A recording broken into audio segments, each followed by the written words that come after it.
स्वागत है आपका एक और फैंटास्टिक वीडियो में। ये सिंपल इंटरेस्ट का 5वां क्लास है। इससे पहले पार्ट 1, पार्ट 2, पार्ट 3 और पार्ट 4 हो चुका है। एकदम बेसिक लेवल से बढ़िया बढ़िया सवाल किया गया है। एडवांस लेवल तक का सवाल है, उसको जरूर देखिए, आपको बहुत मजा आएगा, बहुत कुछ नया सीखने को मिलेगा। चलिए लेते हैं आज के क्लास का पहला सवाल। एक व्यक्ति एक धनराशि 12% प्रतिवर्ष साधारण ब्याज की दर से 2 वर्षों के लिए तथा एक अन्य धनराशि 4% प्रतिवर्ष की दर से 3 वर्षों के लिए उधार देता है। समय समाप्ति के बाद दोनों धन आपस में बराबर हो जाती है। यदि पहला धन दूसरे धन से 480 रुपये कम हो तो 12% की दर से उधार दी गई धनराशि ज्ञात करें। देखिए क्या होता है ना कि एक आदमी है, वो एक धन क्या करता है, 12% साधारण ब्याज की दर से 2 वर्षों के लिए किसी को देता है। फिर क्या कह रहा है कि एक अन्य धनराशि, उसके पास दूसरा भी धन है, उसको क्या करता है कि 4% साधारण ब्याज की दर से 3 वर्षों के लिए उधार देता है। दूसरे पे लगाता है साधारण ब्याज 4%, मतलब सालाना 4% ब्याज लेगा। कितने साल के लिए देता है वो? 3 वर्षों के लिए देता है। हमको कहा कि समय समाप्ति के बाद दोनों धन आपस में बराबर हो जाती है। कहता है 2 वर्षों के बाद ये धन, 3 वर्षों के बाद ये धन आपस में बराबर हो जाती है। यदि पहला धन दूसरे धन से 480 रुपये कम हो, कह रहा है कि अगर पहला धन दूसरे धन से 480 रुपये कम हो, तब कह रहा है कि 12% की दर से उधार दी गई धनराशि ज्ञात करें। कि ये जो धनराशि है जो 12% का दर से उधार दिया गया है वो निकालो कितना है। ठीक है, देखिए बहुत ही आसान है। जब भी आपको सवाल वाला कहे कि दोनों धन आपस में बराबर हो, धन मतलब समझिएगा मिश्र धन, हमेशा याद रखिएगा। धन मतलब क्या समझ रहा है? मिश्र धन। दोनों धन आपस में बराबर मतलब दोनों मिश्र धन को क्या करना है? आपस में बराबर कर देना है। याद रखना है, दोनों मिश्र धन को आपस में बराबर कर देना है। तो पहला धन में देखते हैं कि 1 साल में 12% ब्याज बनता है, तो 2 साल में कितना ब्याज बनेगा? जरा इसको मिटा दे। पहला धन में देखते हैं कि 1 साल में 12% ब्याज बनता है, तो 2 साल में 24% ब्याज बनेगा।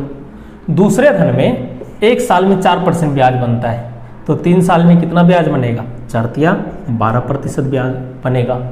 ठीक है, अब देखिए हमको कहा कि दोनों धन आपस में बराबर है। धन मतलब मिश्र धन बताए हैं। मिश्र धन बराबर होता क्या है? मूलधन जोड़ ब्याज। मूलधन अपने आप में कितना होता है? 100%, 100% होता है मूलधन अपने आप में। और ब्याज हमको दिया हुआ है, पहले धन पे 24% ब्याज लगता है 2 साल का, और दूसरे धन पे 3 साल में 12% ब्याज लगता है। हमको कहा दोनों धन बराबर, तो दोनों मिश्र धन को बराबर करना है। मिश्र धन बराबर मूलधन जोड़ ब्याज। मूलधन अपने आप में 100%, ब्याज 24% प्लस 24, मूलधन जोड़ ब्याज बराबर क्या होता है? मिश्र धन 124%। तो पहले धन से कितना मिश्र धन मिला? 124%। दूसरे धन से कितना मिश्र धन मिलेगा? 112%। यहाँ तक समझने में कोई परेशानी बिल्कुल नहीं। 112 कैसे? मूलधन 100% और ब्याज 12%। हमको कहा अब ये दोनों बराबर हो जाएगा। पहला धन कितना है हमको पता नहीं, दूसरा धन कितना है हमको पता नहीं। मान लेते हैं कि पहला धन x है और दूसरा धन y है। तो पहले धन का 124% बराबर होगा दूसरे धन का 112%। क्यों? हमको सवाल वाला ही कह दिया कि समय समाप्ति के बाद दोनों धन आपस में बराबर हो जाती है। दोनों धन बराबर, जब भी धन बराबर कहे तो मिश्र धन बराबर करेंगे। चलिए y को इधर लेके आते हैं, x/y हो जाएगा। 124 को उधर भेज दें, 112/124 हो जाएगा। देखिए पहला धन निकला 112, दूसरा धन निकला 124। हमको कहा कि यदि पहला धन दूसरे धन से 480 रुपये कम हो, पहला धन दूसरे धन से 480 रुपये कम कहा, यहाँ कितना कम है? ये है 112, ये है 124, तो ये वाला पहला वाला धन इससे कितना कम है? 12 कम है यहाँ पे। और सवाल में कहा 480 रुपये कम है, तो मतलब इस 12 का मान है 480 रुपये। तो 12 का मान 480, तो 1 का मान 480/12, 12 चौका 48, तो 1 का मान निकला कितना? 40। जब 1 का मान निकल गया तो अब किसी का भी मान निकाल लेंगे आराम से। हमको पूछा कि 12% की दर से उधार दी गई धनराशि ज्ञात करें। 12% की दर से कौन सा धनराशि दिया गया है? x। तो हमको किसका मान निकालना है? x का। x है कितना? 112। एक का मान 40, तो 112 का मान 40 गुना 112, 0 4 दूना 8, 4 एकम 4, 4 एकम 4, 4480 रुपये। यही हो गया आंसर। जो पहला धन है, जो 12% का साधारण ब्याज से उधार दिया गया है, वो कितना है? 4480 रुपये। अगर हमको इसी में पूछ लेता कि दूसरा धन भी निकालो, तो दूसरा धन कितना है? 124। एक का मान 40 निकला हुआ है, तो 124 का मान आराम से निकाल लेंगे। 40 गुना 124 कर दो।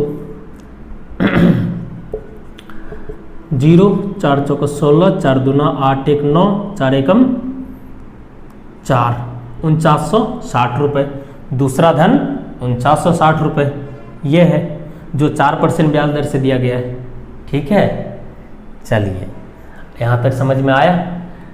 पूरा सवाल ही बन गया है। चलिए देखते हैं दूसरा सवाल। ठीक है, चलिए इस क्लास का दूसरा सवाल देखते हैं। एक व्यक्ति अपनी कुल धनराशि 2 भागों में बांटकर अपने 2 पुत्रों के नाम किसी बैंक में 12% प्रतिवर्ष साधारण ब्याज की दर से जमा करता है। 25 वर्ष की आयु में दोनों पुत्रों को समान धनराशि प्राप्त होती है। यदि दोनों पुत्रों की वर्तमान आयु क्रमशः 18 तथा 20 वर्ष हो तथा कुल धनराशि 68,800 रुपये हो, तो बड़े पुत्र के नाम जमा की गई धनराशि ज्ञात करें। देखिए सवाल है, एक आदमी है, वो क्या करता है? अपना धनराशि को, उसके पास जितना रुपया है उसको 2 पार्ट में बांटता है। क्यों बांटता है? उसको 2 पुत्र है, दोनों के नाम किसी बैंक में जमा करेगा। अपनी धनराशि को 2 भाग में बांटकर अपने दोनों पुत्रों के नाम पे जमा करेगा।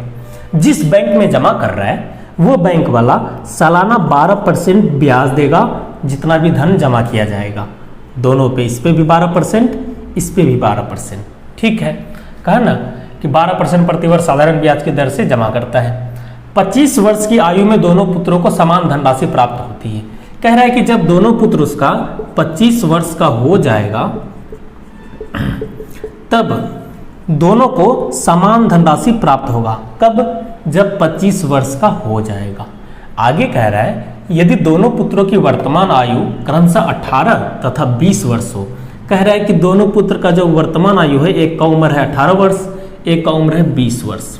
अब बताओ, मिलेगा 25 साल का उम्र में धन उसको बैंक से। अभी है इसका उम्र 18 साल, तो 25 साल होने में कितना टाइम लगेगा? इसको 7 वर्ष का टाइम लगेगा।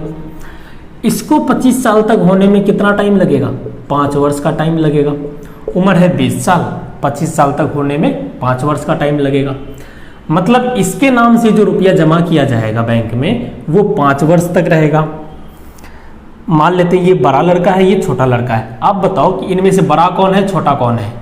जिसका उम्र 20 साल है वो बड़ा लड़का होगा, तो मान लेते हैं ये बड़ा लड़का है, ये छोटा लड़का है। सी से छोटा, बी से बड़ा। तो जो बड़ा लड़का है उसके नाम से धन 5 साल रहेगा बैंक में, 5 वर्ष रहेगा। और जो छोटा लड़का है उसके नाम से धन बैंक में कितना साल रहेगा? 7 वर्ष रहेगा। 7 वर्ष बाद इसको मिलेगा छोटे को, 5 वर्ष बाद मिलेगा बड़े को। और कह रहा है कि 5 साल बाद और 7 साल बाद दोनों धन आपस में बराबर हो जाएगा। कहने का मतलब 25 वर्ष की आयु में दोनों पुत्रों को समान धनराशि मिलेगा। 25 साल का जब हो जाएगा दोनों को समान धनराशि मिलेगा। हम आपको बताएं, समान धनराशि, धन मतलब समान मिश्र धन, समझ रहे हैं? देखिए ये बैंक 1 साल में 12% ब्याज देता है, तो 5 साल में कितना ब्याज देगा? 12 पंचे 60%। 12% 1 साल में ब्याज, 7 साल में कितना देगा? 12 सत्तर 84%। ये तो हो गया ब्याज। हमको कहा कि समान धनराशि मतलब मिश्र धन को बराबर करना है। तो आप बताओ कि यहाँ मिश्र धन कितना होगा? मिश्र धन बराबर होता है मूलधन जोड़ ब्याज। मूलधन 100%, ब्याज 60%। 100 + 60 160%। इसको 160% धन मिलेगा बड़े को, और छोटे को कितना मिलेगा? 184%। तो देखिए हमको कहा कि बड़े को जितना धनराशि मिलेगा और छोटे को जितना धनराशि मिलेगा दोनों बराबर हो जाएगा। कब? 25 वर्ष की उम्र में। तो ये 7 साल बाद 25 साल का हो जाएगा, ये 5 साल बाद 25 साल का हो जाएगा। तो चलो बराबर कर देते हैं। तो बड़े का 160% बराबर होगा छोटे का 184%। तो C को इधर लिए आते हैं, B/C बराबर 184 उधर है, ये है 160 को भेजेंगे तो ये नीचे जाएगा 160। आप यहाँ से भी बना सकते हो डाटा देख के। अगर आपको कैलकुलेशन छोटा करना है तो इसको काट भी सकते हो। देखते हैं काट के। 4 से कट रहा है ऊपर नीचे, 4 चौका 16, 4 चौका 16, 4 छक्का 24, 2 से कट रहा है 20 बार में, यहाँ 2 से कट रहा है 23 बार में। B/C आया 23/20। मतलब बड़े लड़के के नाम पे जो धन जमा किया गया था वो 23 है, छोटे लड़के के नाम जो धन जमा किया गया वो 20 है। और कुल धन कितना है? कहा है कुल धनराशि 68,800 रुपये। यहाँ जो इसका कुल धनराशि है 68,800 रुपये। तो देखो बड़े लड़के का धन छोटे लड़के का धन जोड़ेंगे तो कुल धनराशि आएगा। तो 23 जोड़ 20 कितना आ जाएगा? 43। इस 43 का मान है 68,800। तो हमसे पूछ रहा है बड़े पुत्र के नाम जमा की गई धनराशि। बड़े पुत्र के नाम पे कितना?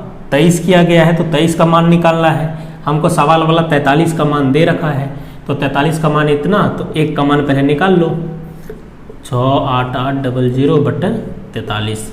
जब इसको काटोगे आप तो 16 बार में पूरा कट जाएगा, ये दोनों जीरो है, तो 1 का मान आया 1600। 1 का मान आ गया 1600। हमको बड़े पुत्र के नाम पूछ रहा है, तो बड़े पुत्र के नाम पे 23, तो 23 का मान निकाल लो। 1 का मान 1600, 23 का मान 23 गुना 1600। जब 23 गुना 1600 करोगे तो 0000, 16 तिया 48, 16 दूना 32 और 4 36। तो बड़े पुत्र के नाम 36,800 रुपये जमा किया गया। यही आपका आंसर है। अगर आपको यही पूछता कि छोटे पुत्र के नाम कितना धन जमा किया गया है, तो छोटा पुत्र का धन कितना है? 20। तो 1 का मान आपको पता है 1600, तो 20 का मान आराम से निकाल लो। 1 का मान 1600, तो 20 का मान 20 गुना 1600 बराबर 1230 हो जाएगा। यहाँ 16 दूना 32। तो छोटे पुत्र के नाम पे 32,000 रुपये जमा किया गया और बड़े पुत्र के नाम पे 36,800। ठीक है, समझ में आया? चलिए लेते हैं तीसरा सवाल।